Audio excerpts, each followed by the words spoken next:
Et voilà, j'ai presque tourné toute la vidéo, il faut que je recommence. Donc j'allais dire que ce Tyler Rake 2 était plutôt attendu par moi, parce que j'ai bien aimé le premier. Si vous n'avez pas aimé le premier, voilà, hein, vous l'attendrez moins. Mais ce qui est surtout intéressant, c'est que ce soit un film pensé, créé, tout ce que vous voulez, pour une plateforme de streaming, vraiment à 100%, que ce soit un film qui m'intéresse en ayant ces caractéristiques-là, c'est quand même assez peu courant. Donc on va voir quelques images et on va en parler.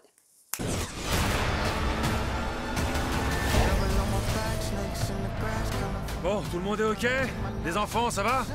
Comme le premier film, il est réalisé par monsieur Sam Hargrave, donc un cascadeur, coordinateur de cascade, qui est ensuite passé à la réalisation. Donc on est évidemment en train de suivre les traces de choses qu'on a vues ailleurs. John Wick, évidemment, mais aussi, évidemment, oui je sais, j'en saoule certains avec ça, mais évidemment le cinéma de Hong Kong, hein, puisque c'est dans le cinéma de Hong Kong que les chorégraphes réalisateurs sont passés à la réalisation, c'est même eux qui réalisaient les scènes d'action, ils prenaient la place du réalisateur. Donc on voit qu'à Hollywood actuellement, il y a un peu cette mouvance de refaire ça, c'est-à-dire de passer la caméra à des spécialistes de l'action, vraiment des spécialistes de l'action, et non pas, j'ai envie de dire, des réalisateurs, au sens peut-être, entre guillemets, plus noble du terme, peut-être plus généraliste, hein, si on parle un peu en médecine, vous voyez, là on passe à un spécialiste de l'action, ce qui fait que, ce qui va ressortir de ce genre de film, ce sont les scènes d'action. Le film est toujours écrit par Joe Russo, produit par les deux frères Russo, adapté d'une bande dessinée, enfin d'une graphic novel, comme ils disent, une nouvelle graphique, qui s'appelle Ciudad, qui veut dire ville en espagnol, si jamais, hein, voilà. Pour la petite histoire, c'est Chris Hemsworth qui nous a annoncé ça. En fait, à la fin du premier film, hein, le personnage était vraiment censé mourir. C'était censé être la fin. Mais comme il y a du succès, ils ont dû trouver une astuce. Quelle astuce ont-ils trouvé? Le coup du frère jumeau, peut-être? Non, je vous rassure, heureusement pas. Ça aurait été dégueulasse. Ça aurait été franchement dégueulasse. Donc, vous l'aurez bien compris, il est moins mort que prévu, finalement. Hein, voilà, pour ce qu'il en est, désolé, je vous spoil le début de ce film, je suis désolé. Donc, voilà. Donc ce film va reprendre un peu la recette du film précédent, en essayant de nous en mettre encore plus plein la vue. On aura encore une bonne grosse scène d'action en plan séquence d'à peu près un quart d'heure. Évidemment, un faux plan séquence, hein, on va pas se mentir, qui est, en ce qui me concerne, hyper jouissif, hein, jouissif, ma copine a insisté, il faut que je dise il faut que j'insiste sur le c'est, jouissif, hyper jouissif. Là, elle est déjà en train de se dire, salaud, hein. Bref, je disais donc, moi je trouve ça super jouissif, et ça dure longtemps, c'est bien foutu, enfin bref, moi je trouve que c'est vraiment très très bon. On voit, comme on a dit, que c'est un film qui est réalisé par des spécialistes de l'action, qui mettent en avant l'action.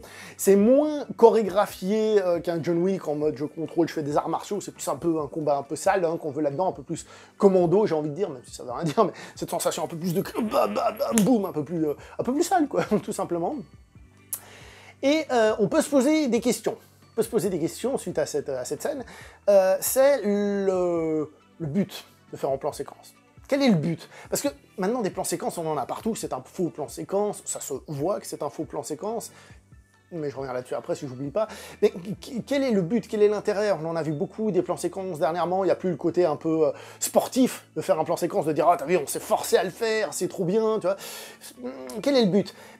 Il n'y a pas vraiment de but, c'est vrai que c'est un petit peu tape à l'œil, et je comprends qu'on puisse ne pas aimer, mais je trouve que dans un film d'action, en tout cas dans celui-là, je trouve que ça aide à l'immersion de la scène, ça aide vraiment à se mettre dans la situation, et comme ça ne gêne pas la lisibilité et les gestes de combat qui sont effectués, que ce soit armé ou à main nue, moi ça ne me dérange pas, surtout que le film ne fait pas un plan séquence tout le long, sur toute la durée du film pour faire genre, ce qui peut poser des problèmes à des moments plus calmes. D'ailleurs, je tiens à préciser que ce qui est très réussi aussi dans le plan séquence, malgré tout, ce sont... en fait, c'est le rythme. C'est-à-dire que justement, il n'y a pas de moments trop calmes. Parfois, quand on fait un plan séquence comme ça, il y a des moments un peu calmes. On reste de se battre, on se regarde... Et puis on y retourne, et puis en plan séquence, j'exagère évidemment, mais c'est des trucs qu'on a déjà vus, ça c'est pas terrible, tu vois, là tu sens que c'est pas terrible, et des fois ça fait plan séquence pour plan séquence. Là, le rythme est très bien géré sur le plan séquence. Alors je vous ai dit que c'était un faux plan séquence, c'est assez évident, on devine les endroits où il y a les raccords, mais ce qui est intéressant c'est qu'on ne fait que de les deviner, c'est-à-dire qu'on ne les voit pas. Dans le premier film, on les devinait beaucoup. Il y avait vraiment un moment où tu le devinais. Gros plan sur une partie de la voiture, je crois que c'était la porte, et ensuite la caméra qui remontait. Là, c'est fait de manière beaucoup plus naturelle. Vous me direz, il y a 3 ans d'écart, plus de technologie, ils ont déjà bossé, peut-être qu'ils ont pu développer le truc, etc. etc. Donc du coup, ça rend la chose très fluide. La deuxième partie du film aura des scènes d'action, non plus en plan séquence, donc d'une certaine manière un peu plus classique. Et c'est un petit peu, entre guillemets, dommage que ça arrive en deuxième partie du film, parce que du coup, on s'est pris un peu cette baffe d'intro, et la deuxième étant plus classique, il y a peut-être moins d'impact. Il n'empêche, encore une fois, que c'est très bien filmé. Que c'est très bien filmé au niveau de l'action, des gestes, des projections et tout ça. Alors oui, évidemment, il y a un ou deux moments où il faut...